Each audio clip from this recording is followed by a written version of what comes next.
Suman TV ప్రేక్షకులకి నమస్తే. ఈరోజు నేను ఒక వెరీ ఇంపార్టెంట్ టాపిక్ పైన మాట్లాడబోతున్నా. ఎందుకు అనంటే చాలామంది లేడీస్ బాగా జీవితం అంతా నెగ్లెక్ట్ చేసి ఒక స్టేజ్ వస్తది వీళ్ళకి. లైక్ ఏజ్ అరౌండ్ 50, 55, 45 ఈ ఏజ్‌లో మెనోపాజ్ టైమ్ ఇది. సో, ఇలాంటి టైంలో విపరీతమైన నొప్పులు, విపరీతమైన ప్రాబ్లమ్స్ ఫేస్ జేసి, దానికి మళ్ళీ ఈ హార్మోనల్ ఇంబాలెన్స్‌లు ఇలాంటి వాటన్నిటిని ఫేస్ చేస్తూ నరకం అనుభవిస్తారబ్బా పాపం. సో, వాళ్ళందరి కోసం ఈరోజు నేను ఒక సీనియర్ మోస్ట్ డాక్టర్‌తో మాట్లాడడానికొచ్చిన. అసలు ఈ నొప్పులు ఎందుకొస్తాయి? ఆ నొప్పుల్ని రాకుండా ఉండాలంటే ముందు నుంచి ఏం చేయాలి? ఒకవేళ వస్తే ఏం చేయాలి? వీటన్నిటి గురించి ఈరోజు నేను డిస్కస్ చేయబోతున్నా. ఇవన్నీ డిస్కస్ చేయడానికి నేనొచ్చేసిన మన జూబ్లీ హిల్స్‌లో ఉన్న ఇపియాన్ పెయిన్ క్లినిక్‌కి. యెస్. ఇక్కడ సీనియర్ మోస్ట్ డాక్టర్. ఆ డాక్టర్‌తో మాట్లాడితేనే చాలామంది ఫస్ట్ అబ్బా! చాలా రిలీఫ్‌గా ఉందండి. మీరు ఏదో రాంగని ట్రీట్మెంట్ చేయట్లేదు. మీరు బాగా ఎక్స్‌ప్లెయిన్ చేస్తున్నారు అని చెప్పేసి చాలామంది అంటారు ఆయనని. ఆయనే డాక్టర్ సుధీర్ ధారా గారు. సో, ఆయనని మాట్లాడి ఒకసారి అడిగి తెలుసుకొని మీకు అన్ని ముచ్చట్లు చెప్పేస్తాను. సార్ నమస్తే. నమస్కారం. సో, సార్ యాక్చువల్‌గా menopause is a very crucial time అసలు ఆడవాళ్ళకి. ఆ 10 ఇయర్స్‌లో ఎప్పుడైనా జరగొచ్చది. 45-55 మధ్యలో. సో, ఈ టైంలో ఎట్లా అంటే విపరీతమైన నొప్పులు, నడుములు, కడుపు ఎవ్రీథింగ్. ఆల్రెడీ కడుపు నొప్పి అనేది ఉంటది. అది మామూలుగా ఎప్పుడైనా పీరియడ్స్‌లో గూడా ఉండే నొప్పే. బట్ అది గాకుండా నడుము గానీ, కాళ్ళు గానీ, తల నుంచెల్లి అన్ని పెయిన్స్ స్టార్ట్ అయిపోతాయి. అండ్ కొంతమందికి అప్పుడొచ్చిన నొప్పి ఆఫ్టర్ మెనోపాజ్ కూడా తగ్గదు. అవును. సో, అసలు ఎందుకు తగ్గదు? అది అందులో వచ్చింది అందులోనే పోతది అని అనుకోని వాళ్ళు నెగ్లెక్ట్ జేస్తారు. యాక్చువల్లీ ఎందుకు? What are the reasons sir బేసిక్‌గా ఎందుకొస్తాయి? యాహ్! సో, బేసికలీ ఫీమేల్స్‌లో హుహు. మనం మాట్లాడుకుంటే ఫీమేల్స్‌లో బాడీ పెయిన్స్ అన్నవి కంటిన్యూస్‌గా వాళ్ళతో పాటు ఉంటాయి. ఓకే. లేబర్ పెయిన్స్ దగ్గర నుంచి, హ్మ్. పెయిన్స్ అన్నవి part and parcel of females life. Yes. So, ఎందుకు అంటే ఒకటి వర్క్ ఎక్కువ ఉంటుంది. పిల్లల్ని చూసుకోవాలి, ఎడ్యుకేషను, హస్బెండ్ కూడా చూసుకోవాలి, ఇన్లాస్ని చూసుకోవాలి, బంధువులను చూసుకోవాలి, అంతా కూడా మహిళల మీదే పడుతుంది. అవును. సో, అది ఒకటి. అయితే మెనోపాజ్లో పెయిన్స్ రావడానికి బాడీలో ఎక్కడన్నా పెయిన్స్ రావచ్చు. హ్మ్. 2 మేజర్ రీజన్స్. ఒకటి మీరు ఇంతకుముందు అన్నారు కదా, హార్మోనల్ ఇంబ్యాలెన్స్. యాహ్! మెనోపాజ్ అనగానే పీరియడ్ స్టాప్ అవుతాయి, దాంట్లో హార్మోన్స్ చాలా చేంజ్ అవుతాయి. హ్మ్. అలా చేంజ్ అయినప్పుడు తప్పకుండా అది బాడీ పెయిన్స్కి ఒక రీజన్ అవుతుంది తప్పకుండా. ఓకే. సో, అది సెట్ అవ్వడానికి కొన్ని ఇయర్స్ పడుతుంది, కొంతమందికి మంత్స్ పడుతుంది, కొంతమందికి ఇంకా అట్లే కంటిన్యూ అయిపోతుంది. ఓహ్ గాడ్! సో, అదొకటి. ఇంకొకటి చాలా ఇంపార్టెంట్, మెనోపాజ్ 55, 60లో అట్లా వస్తుంది అనుకోండి. 55, 60 వరకు లేడీస్ అది ప్రతిదాన్ని కూడా, ప్రతి నొప్పిని కూడా ఏమనుకుంటుంటారంటే మెనోపాజ్ దగ్గర స్టార్ట్ అయింది కాబట్టి మెనోపాజ్ వల్ల వచ్చింది అనుకోండి. కాదు. 55 ఇయర్స్ తర్వాత వాళ్ళు చేసిన పని వల్ల బాడీలో ప్రతి పార్ట్ అరిగి ఉంటుంది. అండ్ ఇంకొకటి మేజర్, మన ఇండియన్ కల్చర్లో మేజర్ ప్రాబ్లం ఏంటంటే ఫీమేల్స్కి రిటైర్మెంట్ ఉండదు. మేల్స్ ఏంటి 58 ఇయర్స్ వరకు కూడాను ఇంట్లో పని చేయరు, బయట పని చేస్తారు. 58 దాటాక ఇంట్లో పని ఉండదు, బయట పని ఉండదు. సో, ప్రిజర్వ్ చేసుకుంటారు వాళ్ళ బాడీలో జాయింట్స్ని, ఇతరత్ర మజిల్స్ని, స్పైన్ ఏదన్నా కానీ లేడీస్కి అది ఉండదు. 75 ఇయర్స్ అయినా కూడా ఇంటి పని అంతా వీలుంటే, ఓపిక ఉంటే చేస్తూ ఉంటారు. సో, ఒకటి మెనోపాజ్ వల్ల, హార్మోనల్ డిస్టర్బెన్స్ వల్ల పెయిన్స్ వస్తే, ఇంకొకటి వాళ్ళ బాడీ అప్పటికి బాగా అలసిపోయి ఉంటుంది. సో, ఈ 2 కలిసి ఆ 55 ఇయర్స్ తర్వాత body pains, joint pains, neck pain, shoulder pain, spine pain, అన్నీ కూడా వస్తాయి. సో, మనం ఇక్కడ గమనించాల్సింది ఏంటంటే మెనోపాజల్ హార్మోన్ వల్లే కాకుండా జనరల్గా ఏజ్ వైజ్ వచ్చే డీజనరేషన్ వల్ల కూడా బాడీ పెయిన్స్ వస్తుంటాయి. సో, అందుకని ఎప్పుడు కూడాను ఆ మెనోపాజల్ ఏజ్ వచ్చే సమయానికి ఎవరు అలర్ట్ అవ్వాలంటే వాళ్ళు కాదు, వాళ్ళు పిల్లలు అలర్ట్ అవ్వాలి. యాహ్! కొడుకు కూతురు, లేదా కొడుకు కోడలు, కూతురు అల్లుడు, వీళ్ళు ఏం చేయాలంటే అమ్మ ఇంకా చాలు, కొంచెం తగ్గించండి పనులు. ఎందుకు వాళ్ళేంటి ఇప్పుడు లేడీస్ అందరికీ ఏంటి, పిల్లలు పుట్టాక పెళ్ళిళ్ళు చేసాక త్యాగాలు ఎక్కువైపోతాయి. అమ్మో మా మనవడు వస్తున్నాడు, మా మనవరాలు వస్తుంది అని ఇంకా వాళ్ళు రెక్కల ముక్కలైనట్టు పని చేస్తారు. ఇది తప్పకుండా మనం ఆపాలి.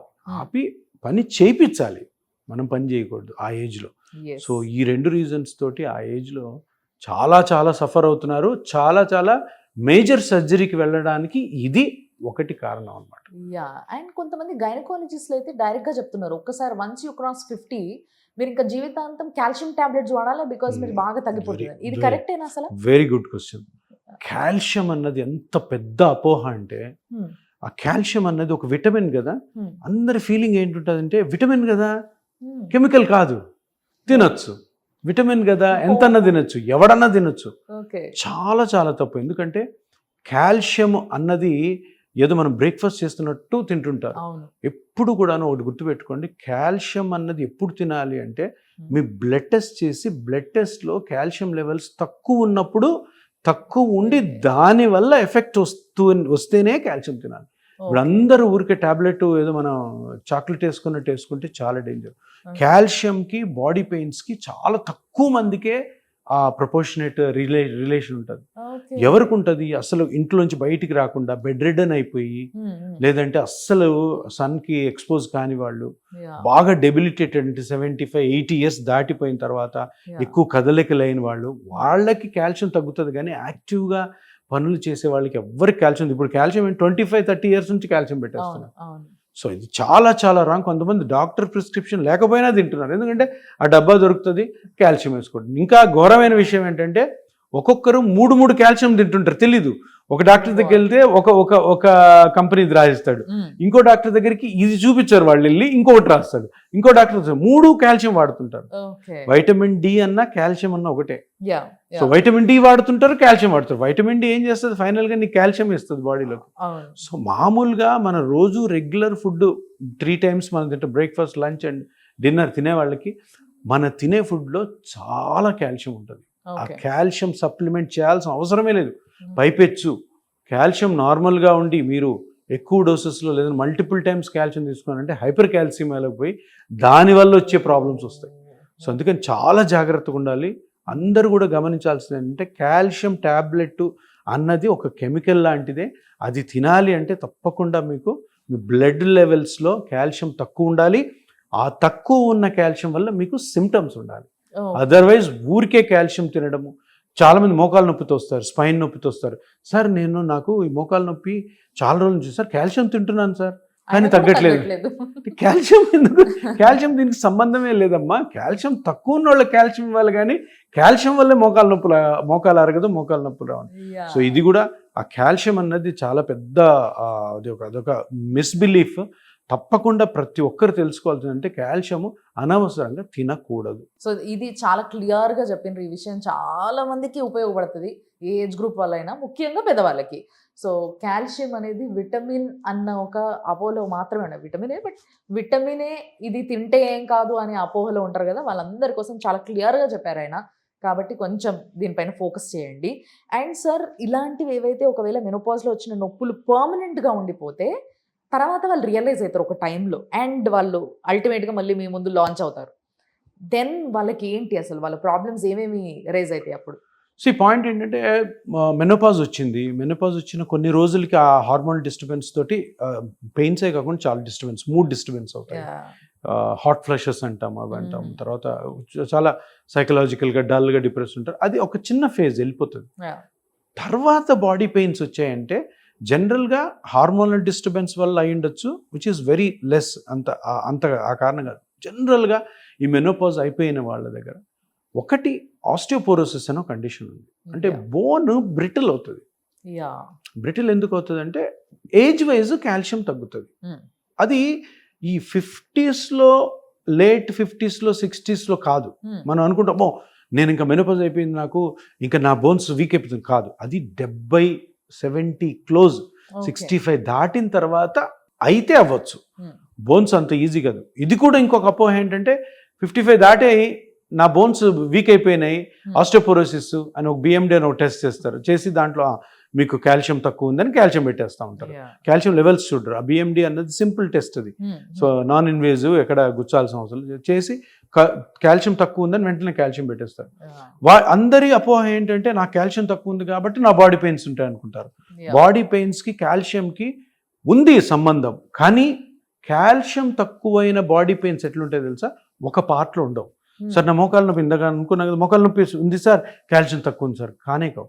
కాల్షియం తక్కువైన బాడీ పెయిన్స్ అంటే బాడీ అంతా పెయిన్స్ ఉంటాయి, వేగ్ పెయిన్స్ అనమాట. ఎక్కడ చూసినా నాకు సుస్తుగా ఉంది, నాకు వీక్గా ఉంది, నాకు ఎక్కడ చూసినా అప్పుడు సస్పెక్ట్ చేయాలి కాల్షియం తక్కువ ఉంది. అప్పుడు బ్లడ్ టెస్ట్ చేయాలి.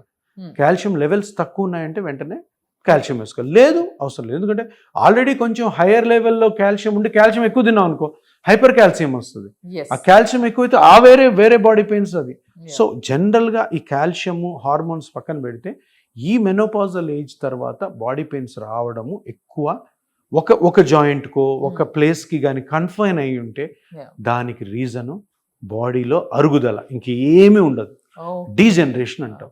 డీజనరేషన్ అంటే అరుగుదల, మోకాలు అరగచ్చు, షోల్డర్ అరగచ్చు, స్పైన్ అరగచ్చు, ఇతరత్ర ఏ జాయింట్ అని అరగచ్చు. సో ఈ రీజన్స్ అన్నీ కూడాను డాక్టర్గా కరెక్ట్గా డిమార్కెట్ చేయాలి. లేదు మెనోపాజల్ వల్ల కాల్షియం వల్ల వచ్చిందని కాల్షియం ఇవ్వకూడదు. అరే ఇది కాల్షియం వల్ల వచ్చిన నొప్పులకి ఇది డీజనరేట్ అయిపోయిందని ఆపరేషన్లు చేసుకోవడం, వేరే ట్రీట్మెంట్ కూడా చేసుకోవాలి. కరెక్ట్గా కనుక్కోవాలి.